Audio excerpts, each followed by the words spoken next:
Welcome to People's African News Magazine show on Jambo Radio, the show that focuses on all things positive coming from the Scottish African diaspora and the Scottish continent at large. We'll be reporting here on all things Africa related before, during, and after the current COVID-19 crisis. I'm Benny Briggs McKinley, BB, and as always, I will be your host. Today on the show, we have a very special guest, and that is Naila Akram. Naila is the head of social impact and community investment at Balfour Beatty Construction Services UK. Naila is an enthusiastic and dedicated ESG professional with more than 15 years of experience and has in turn built up a strong network of contacts working across all sectors. Her work involves her supporting communities in areas like employability and training, employer-supported volunteering, charitable giving, and supporting social enterprise initiatives. Outside of work, Naila is an active member of her community and is a board member of Forth Valley College and is a mom to little Yusuf. Today I'll be talking to Naila about her work in the communities, the lack of diversity in the construction industry, and how Balfour Beatty wants to address this, as well as her experiences working with local communities in Rwanda and more. Stay tuned in, everyone. This is going to be such a great conversation. As always, you know what to do. Just combine the three magic words, Jambo, Radio, and Scotland on social media, and you will find us across all platforms, Twitter, Facebook, Instagram, all of that. And if you want to call the studio live, because Naila is live with us right now, just call 07542 002 891, 07542 002 891. Talk to me, talk to Naila. We're right here. And if you have a smartphone or a smart speaker, just say Alexa, Google, or what's the other one? Siri.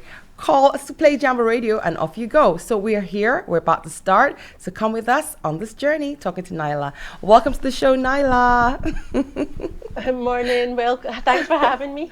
You're very, very welcome. I know I introduced you already, but please could you give us just a little background or bio about yourself and just introduce yourself to the listeners? So it's a hard intro to follow. Yeah, so 15 years of working in the kind of the industry around trying to make public sector, private sector, charity organisations all come together to make communities better. Okay. That's kind of what I do. Is I work hard to just make communities work better, build wealth within people and the places that they live. Right. So what does Balfour Beatty do? What exactly is it? I know it's a construction company, but what does it cut across the whole of UK?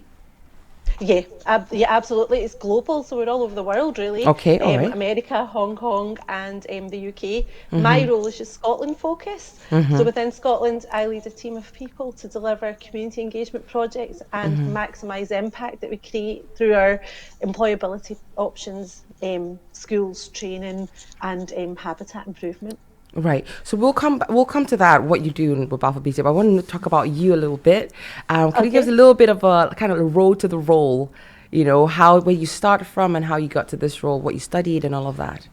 Okay, so I left university with a law and politics degree and didn't really know where that was going to take me, and had a few roles within the third sector, and then I think like every teenager in Scotland really wanted to go to the big lights in London, so I went down to London and I joined the civil service and I worked in the Home Office. And from the Home Office I worked with the kind of the Home Office department that was dealing with the Stephen Lawrence inquiry and all the subgroups that come out as recommendations for the police force. Yes. And that was really interesting. That really sparked something about me and within me about kind of discrimination, kind of how all these organisations that we look to for support were kind of had institutional racism within them. Right. So from there, the role that I took on was to engage communities, because I really feel that racism comes from a fear of the unknown. Oh, the unknown, yes, of course. Absolutely. So I took a big role there of community cohesion, working in, at that time,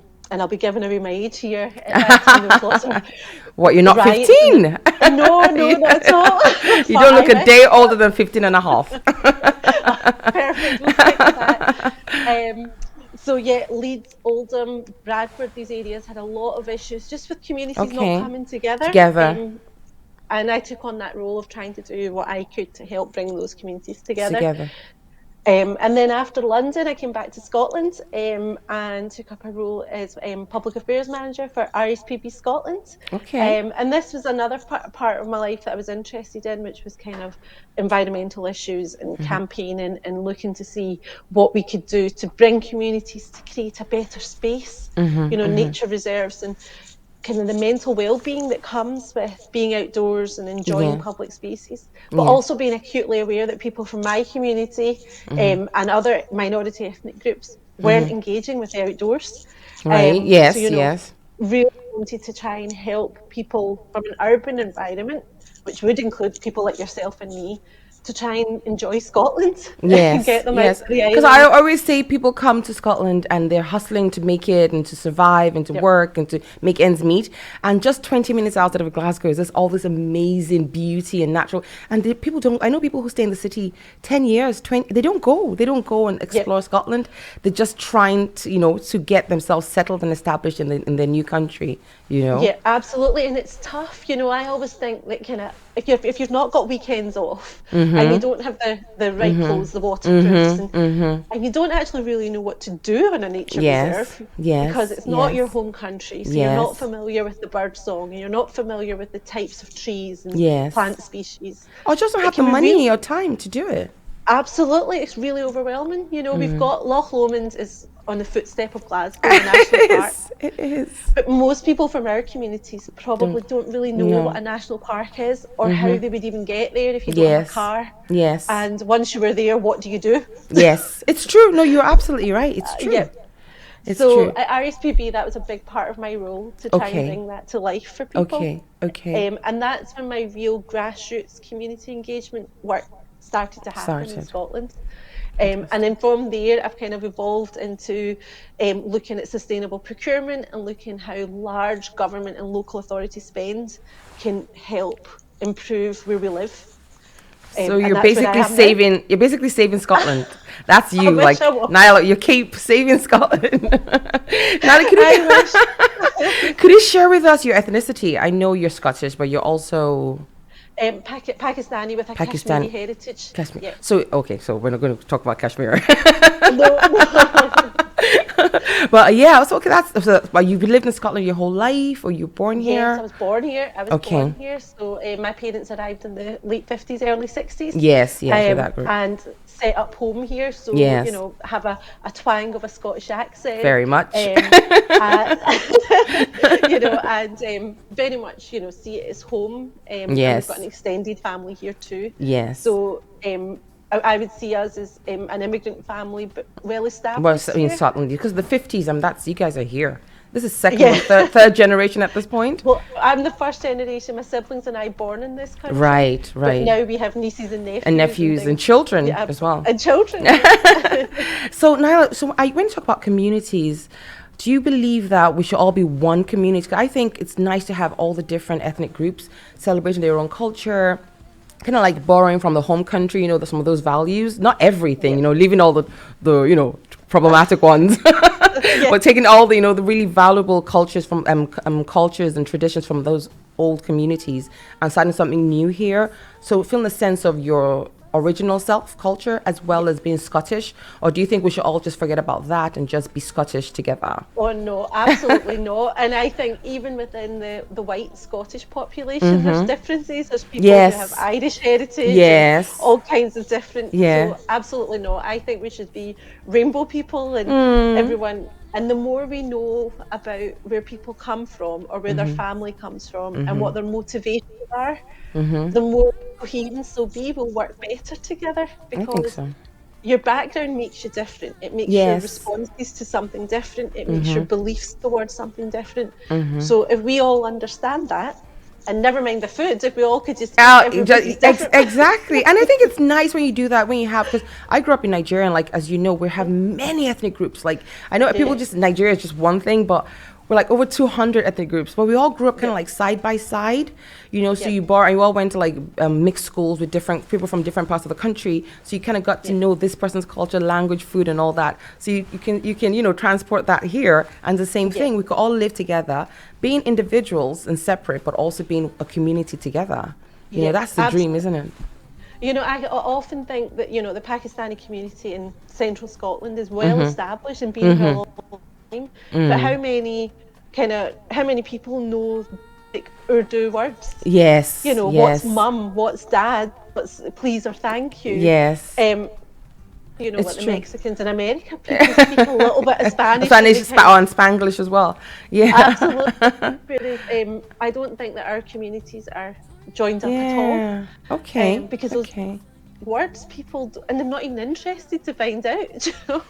I think so. But I think it's also about how expressive, isn't it? So I think we know more about Indian culture because of Bollywood and all of that, you know. So maybe people know more about that. But I think the Pakistani community maybe a bit more reserved. Maybe that's why people are not picking up all that, you know.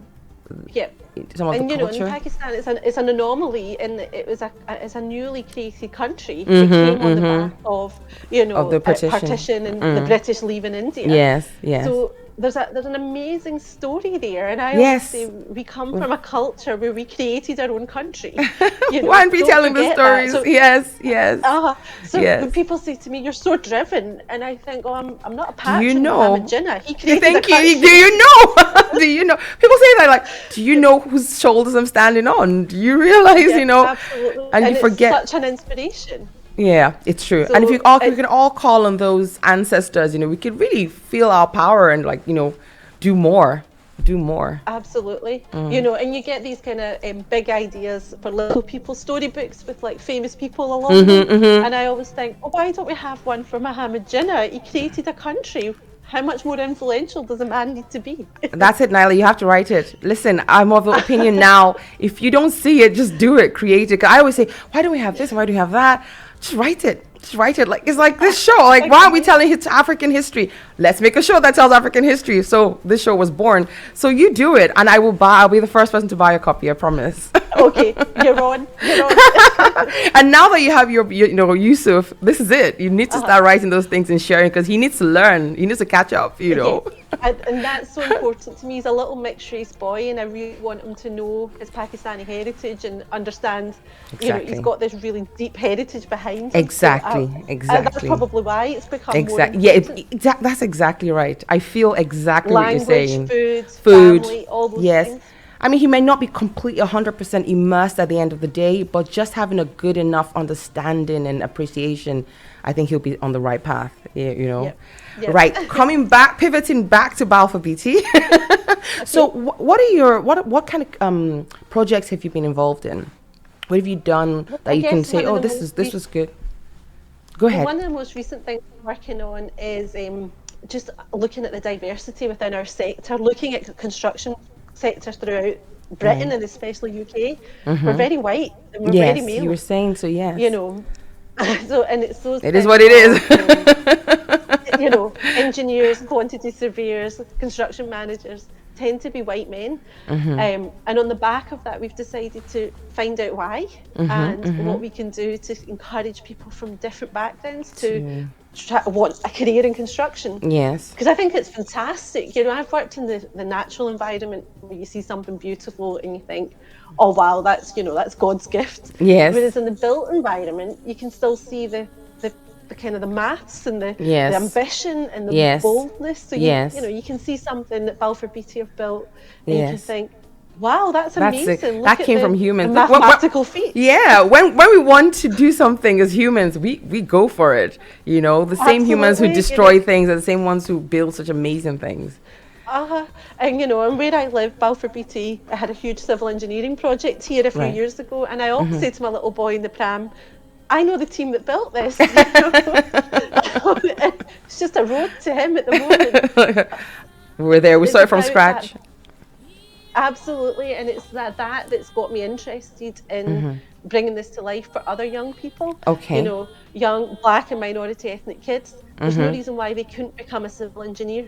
Yes. And if I can do anything to help that, I will.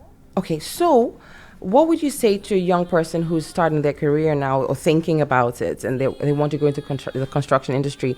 Are they meant to study certain subjects in high school? What are they meant to study in university? What's going to take them from where they are to having a career in construction?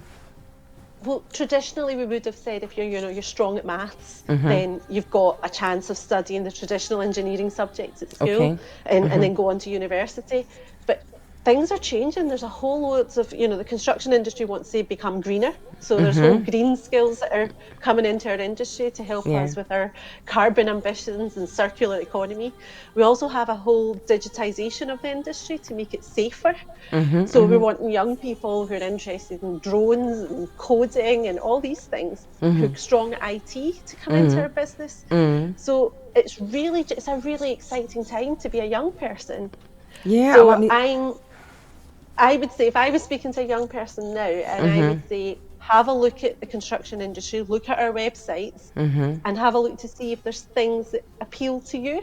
And then right. contact those companies, whether that's Balfour Beatty or somebody else. Right. Just send an email and say, I would love to join your industry. Can you Right. help me? And Right. each of those things, we would talk to you about partner universities, opportunities for work experience. Okay. So that kind of work your way backwards. Just see the role you want to do, and then work your way towards what you do about how to get there. Or, we're looking for young people that this would help modernize your industry. Because they know things that we don't know about. Oh yeah, oh yeah, and they're so quick. Like I thought I was good with phones and all that. My daughter's like, oh, "Excuse me, could you?" Here it is. I'm like, "Oh my, how do you do that in 2 seconds?" Absolutely. They're so with it. I truly believe that there's young people sitting in Glasgow who know how to make our industry greener and safer.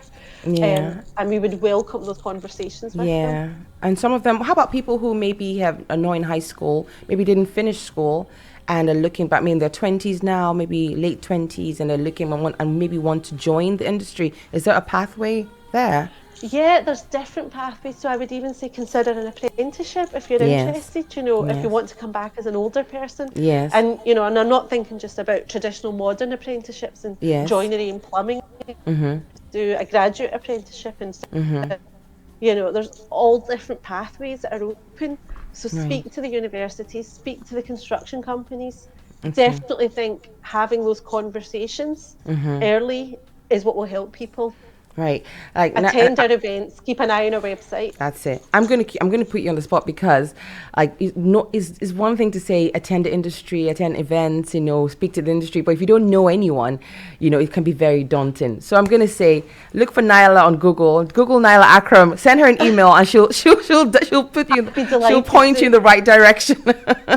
Please do. Absolutely, because I think Balfour Beatty is an amazing company to work for. Right. We have so many opportunities for people. They just have to come to us, and I'm doing absolutely everything I can to find people attending events, attending the schools, reaching out to the universities. We're also currently commissioning a piece of research to look at what the barriers are for Black and minority people. So if people do feel their barriers, please come and speak to me, and we'll get you involved in these focus groups. Fantastic. So that we can have a private, confidential conversation with you.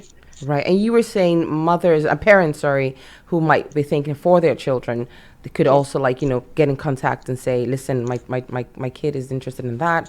How can we go about it? Correct? Absolutely. Because I think parents are such influential people on their young people at home about what the career paths might be. Yes. And I think that construction, my perception is that a lot of parents think that construction is what you do when you're not good at school, and it's a fallback. Yeah, it's a fallback. Whereas actually, and it's because I think there's a drive for becoming a doctor or a lawyer or accountant. Especially in minority groups. Absolutely, and I think the only reason for that is that people understand what that is. Yes. I think if people actually understood what a quantity surveyor was, they might support their young people into that. Yeah, true. Okay, so we're going to pivot. And we're going to go to Rwanda. Oh, wow. Yes, please. So tell us. So first of all, I'm going to ask you everything about Rwanda. But first of all, what was the trip about and why did you go? So Balfour Beatty worked with our design partner, Mott McDonald. And every year, and this is before COVID, the two companies come together and send staff volunteers to Rwanda to work for a charity called Bridges Prosperity. All right. And we design and build and support a community to build a bridge. Okay. Did you build a bridge? I did. And I even did some maths. Oh, wow. I even did that. Rwanda, after the genocide, a lot of infrastructure isn't in Oh, place yeah. the way it used to, and Mm-hmm. communities need linked up. Mm-hmm. And traditionally on these builds, it was engineers that volunteered. Mm-hmm. So I put my hand up, and I think I was possibly the first person from Balfour Beatty, not from an engineering role, to Background. say, I'm going. can I go? Because I see bridges as a connection to communities. Okay. And I think that if you want the bridge to remain sustainable, people to look after it, people to be Mm-hmm. proud of it and care for it, Mm-hmm. there's a piece of community engagement that has to happen Right. to bring it to life, to bring the construction to life. And Yes. that can be in Maryhill in Glasgow at Scottish Canals, or it can be in Rwanda. Yep. Yep. Yep. Yep. Communities are communities, and bridges bring people together. So I applied to take part in this program, and I was successful. And I went out to Rwanda with 9 other people, Wow. colleagues, Wow. and it was amazing. It was once in a lifetime opportunity. And people said to me, once you've had the taste of Africa, you get a That's it. bug. You're going. And it's so true. It's So, so true. were you like surprised? Because people think, oh, Rwanda, there's genocide, there's war, and there's nothing there. But we hear that it's totally built, it's very clean, it's that it's on the up and the up. It's really a success story of rebuilding after a war. Is that what you found when you went there? Yeah, like when you arrive in Kigali, it could be like the Vancouver of Africa, with the big That's what they say. things and it's really ambitious when you first arrive into the capital city. And we were building a bridge in kind of rural Rwanda. Right. Okay. So we got to drive away from the Away from the capital and city. kind of Yes. away and actually go into like the kind of lands of where people live. Yes. Yes. Seemed to be very corporate and had lots of opportunities for people for employability. I think people from the rest of the country flock there. Yes. But what I liked about it is that there's a kind of a respect and a nod to the genocide, and Okay. Yes. They people don't don't try to hide it. Mm-hmm. no, and it's quite harrowing. There's a beautiful monument garden, and everyone's encouraged to visit and understand what happened So that it doesn't happen how again. the role of other governments and what Yes. actually happened. So Yeah. it was difficult because it was difficult. These people we'd worked with, and the beautiful hospitality we'd had. Yeah. That only 30 odd years ago, these horrible things had Yes. happened. Yes. But from what I could see as an outsider, it was limited, and unfortunately, this horrible event had happened. But they put that to bed, and they're moving.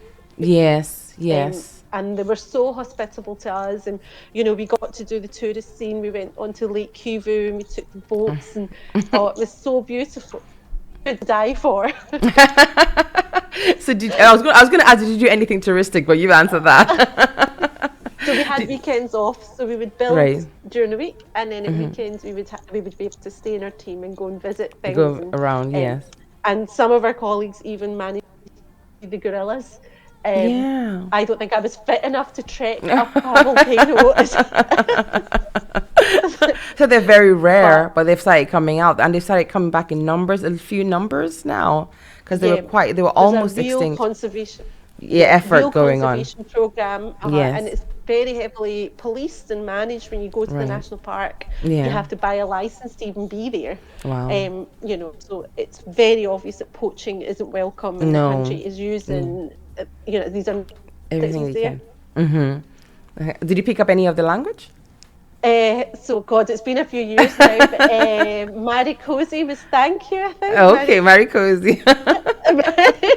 I don't know Rwanda at all. Rwandan at all.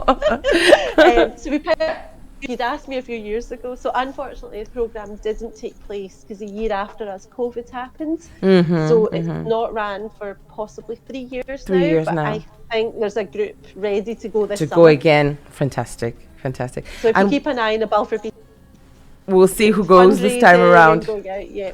Right. What about so what was your biggest discovery about the country, and what any lessons learned? Did we pick up anything? Was there any epiphany or? I would just say how everybody just wants to work and earn an honest wage. while we were building the bridge, how hard everybody wanted to work, Right. and how proud they were of their bridge, and how happy people were that we'd come from Scotland to help them with this bridge project. And I had my iPads with me, and I was able to show them. We had these black kites, the birds flying above, and I was showing them that my country we have red kites. Oh. And I was able to show them, and so it was quite nice to show those commonalities. Yes. As well as football. Everyone in the village we were in was football. I managed to collect some old Rangers, Celtics, Partick Thistles t-shirts before I went. Oh. So it was really nice to see everybody wearing them. our strips in Africa. Well, it must have been quite a different. Do you think it was a completely different experience than being in Scotland, or were you surprised that, you know what, this is not that different, or was it totally different? Do you know, it's totally different. It's totally different. What I liked was kind of the Africa time of everything's a little bit slower. Yeah, chill. I like that, but it's has to be. So yeah, it is the familiarities where the kind of the pleasure that everybody has with an end product. It's a bridge that's connecting people. Of course. So watching people going over in their motorbikes and horse and cart going over it, even though we said those things weren't to go over it, we still it was just really nice, and seeing people learning new skills, whether that was using the power tools, or whether that was kind of learning how to paint or dispose of materials carefully. Yeah. It was just really nice to see people learning and take pride in it. That's nice. That's wonderful. I mean, I've never been to to Rwanda or that part of Africa, but you hear so much, and I do all the research for it, and I was like, I cannot wait to go. I would really recommend it, and I actually think we weren't in Kigali very long, but I think Kigali would be a destination for people within Africa. Yes, a place to go. Yes, people. It has. I mean, there's so much to be said about how they've turned it around in just one generation. That almost never happens. But the fact that they managed to do it, it's just wow. And I think a lot of Rwandans came back home as well after the war. From the States, and kind of moved back to help build and have brought that skill. And there's a passion there of it's our country and we're going to fix it. Yes, it's amazing. It's amazing. They're very different in some ways than some of us, and they're very similar to us in some ways as well, which I think is normal in most things. Right, we're pivoting back to Scotland. So diversity in Scotland, I know it means a lot to you. And do you think, I ask a lot of my guests this, so do you think we're there yet? Or do you think we're on a good road, on a good stead in Scotland with equality and diversity? Do you think we're, I know the Pakistani community is well established, been here since the 50s. The African community is quite new, but we're trying to settle in, quite new, we're first generation, if that. So I'm thinking, what lessons can we learn from your community, as we try to, become more, settled here in Scotland and become Afro-Scot, really like they hard. say. It's really I listened to my dad say that, when he arrived in the 50s and the 60s with his peers, they made a lot of sacrifices for their own culture, their own beliefs, to allow themselves to mix into these communities. Yes. And their motivation was their children, and to have a good life for their children. Yes. I think that attitude has gone. I don't think people are, and I actually think it's a good. People don't feel they have to compromise or make change. sacrifices. Yes. But with that comes, I have a feeling that Scotland isn't as integrated as I would like it to be. It's very much different communities are. Living side by side. Yeah, and I think that we live side by side quite peacefully most of the time. Yes. But I don't think we know enough about each other. I don't think there's enough integration, and I don't think there's enough programs that integrate the Chinese with the Pakistanis and the Pakistanis with the Nigerians. I'd like to see a lot more of that. People always say to me, there isn't racism in Scotland, these people aren't racist.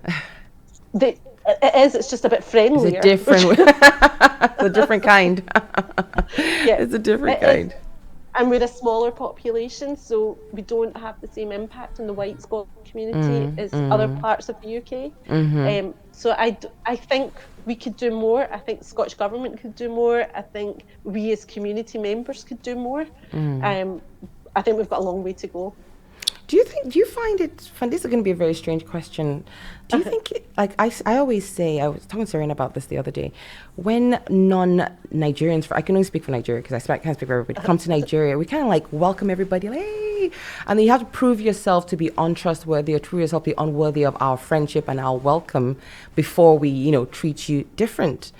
But it's the other way around here. You arrive, you're first treated a bit other, and then you have to prove yourself to be worthy of the friendship before you're accepted and all of that. Do you think there's some of that at play, or and why do you think that is?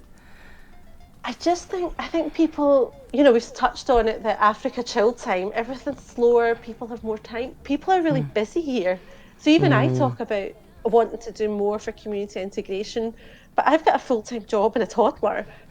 Actually do for community integration anymore. Listen, sort your own problems out, okay? I have things. So I think life gets in the way. Right. But if we could, International Women's Day on Monday, and at Balfour Beatty we're having a big event in our head office.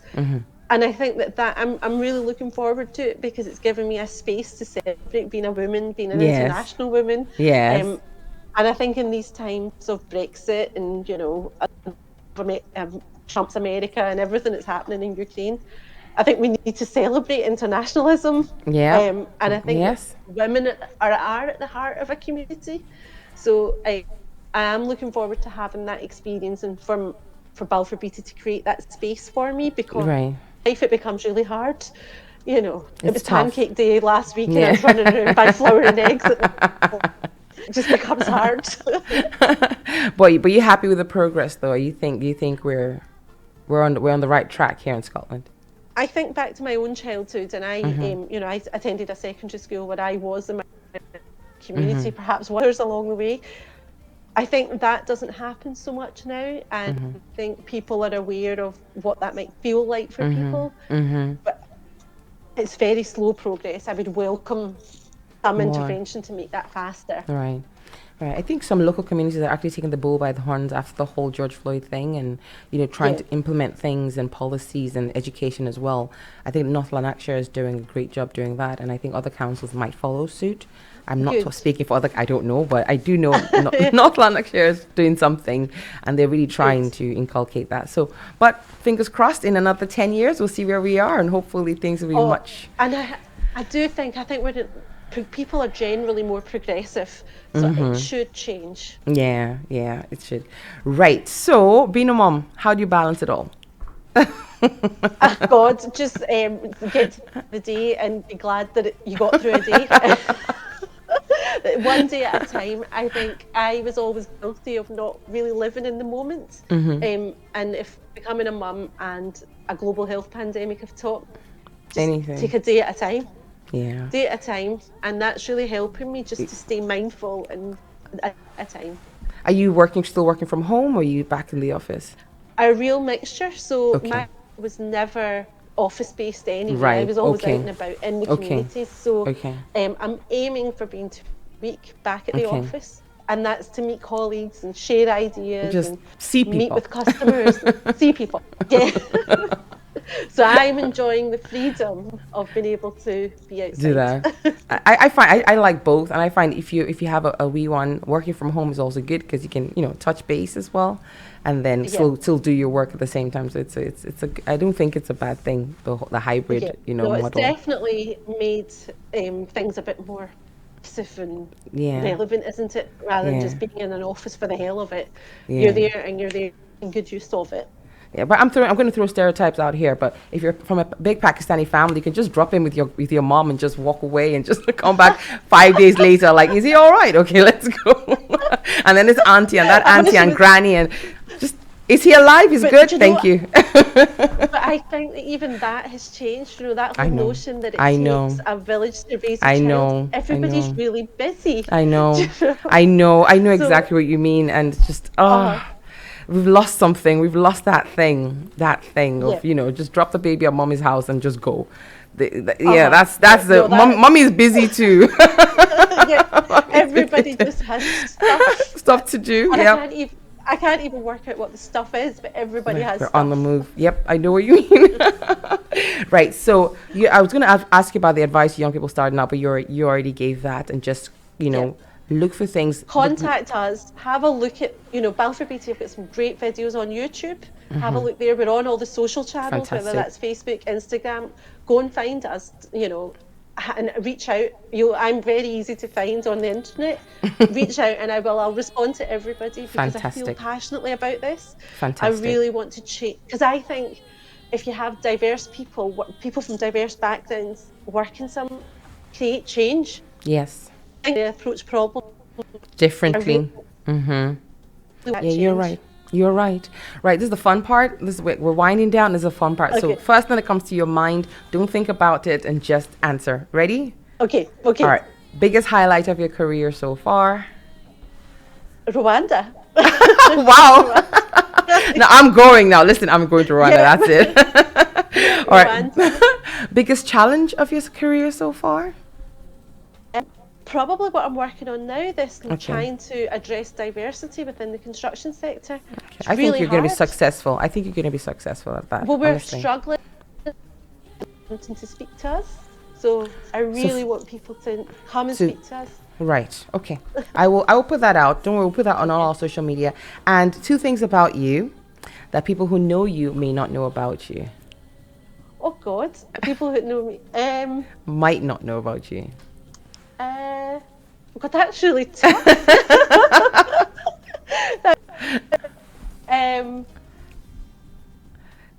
Do you play the ukulele?